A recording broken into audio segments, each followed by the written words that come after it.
دیکھیے نبی اکرم صلی اللہ علیہ وسلم پر اول تو جو آپ کی زندگی حیات مبارکہ ہے، آغاز وحی کے بعد سے آپ کے انتقال تک، اس میں صبر کی کیفیت جو مطلوب تھی مکی دور میں کچھ اور تھی، مدنی دور میں کچھ اور تھی۔ مکی دور میں پھر اس کے 3 دور آتے ہیں۔ پہلے 3 سال تقریباً ایذا جو ہے وہ صرف زبانی کلامی رہی ہے، فزیکل ٹارچر نہیں دیا گیا۔ اور نمبر 2، یہ جو زبانی ایذا تھی یہ بھی صرف حضور صلی اللہ علیہ وسلم کو پہنچائی گئی۔ اس کا فلسفہ سمجھ لیجئے، ایک شخص کی دعوت لے کر اٹھا ہے، آپ اس کی کیریکٹر اسیسینیشن کر کے اگر اس کی ول پاور کو ختم کر دیں، توڑ دیں، تو وہ دعوت خود بخود ختم ہو جائے گی، پھر کسی اور سے کچھ کہنے کی ضرورت ہی نہیں۔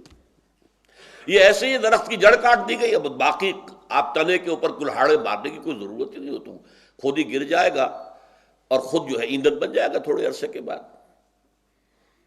لہذا جو داعی ہے، داعی کو مرکز بنایا جائے، اور ظاہر بات ہے کہ جب تک داعی کی طرف سے کوئی فزیکل اسالٹ نہیں ہے، کوئی فزیکل چیلنج نہیں ہے، اس وقت تک اس کو بھی کوئی جسمانی سزا دینے کا کوئی جواز نہیں۔ لہذا صرف زبانی کلامی گفتگو ہوگی۔ پاگل ہیں جی، دماغ خراب ہو گیا ہے، کوئی بدروح ان کے اوپر قابض ہو گئی ہے، یہ کہتے ہیں فرشتہ آیا، کوئی شیطان آیا معلوم ہوتا غار حرا میں۔ ہاں بھئی، اچانک بڑے اچھے شاعر بن گئے، اس میں کوئی شک نہیں، شعر بہت عمدہ کہہ رہے ہیں، بہت عمدہ کہہ رہے ہیں، حیرت ہوتی ہے۔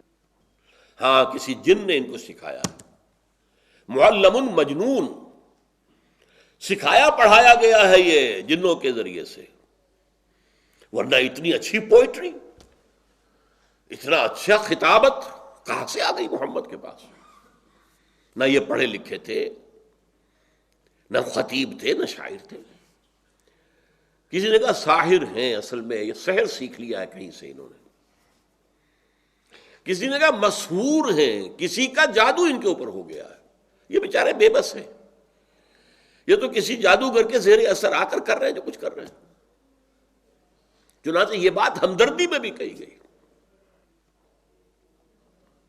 چنانچہ عتبہ ابن ربیعہ جو ایک بزرگوں میں سے تھا قریش کے، اس نے حضور سے آ کر ایک دفعہ کہا بھی بڑے خاموشی سے، پرائیویٹلی، دیکھو محمد، اگر تم پر کوئی برا سایہ ہو گیا ہے، کوئی شیطان آ گیا ہے تو مجھے بتا دو، میرے بہت سے کاہنوں سے بڑے اچھے تعلقات ہیں، میں تمہارا علاج کرا دوں۔ یہ وہ بہت سمپیتھیٹیکلی کہہ رہا ہے کہ اگر واقعی کوئی ایسی بات ہو گئی ہے تو مجھے بتا دو، علاج ہو جائے گا۔ اسی طریقے سے کبھی کہا گیا کہ جی انہوں نے ایک عجمی غلام اپنے گھر کے اندر کسی کوٹھڑی میں بند کیا ہوا ہے، وہ عجمی غلام جو ہے وہ پڑھا لکھا ہے تورات اور انجیل کا، تو وہ انہیں ڈکٹیٹ کرتا ہے رات کو،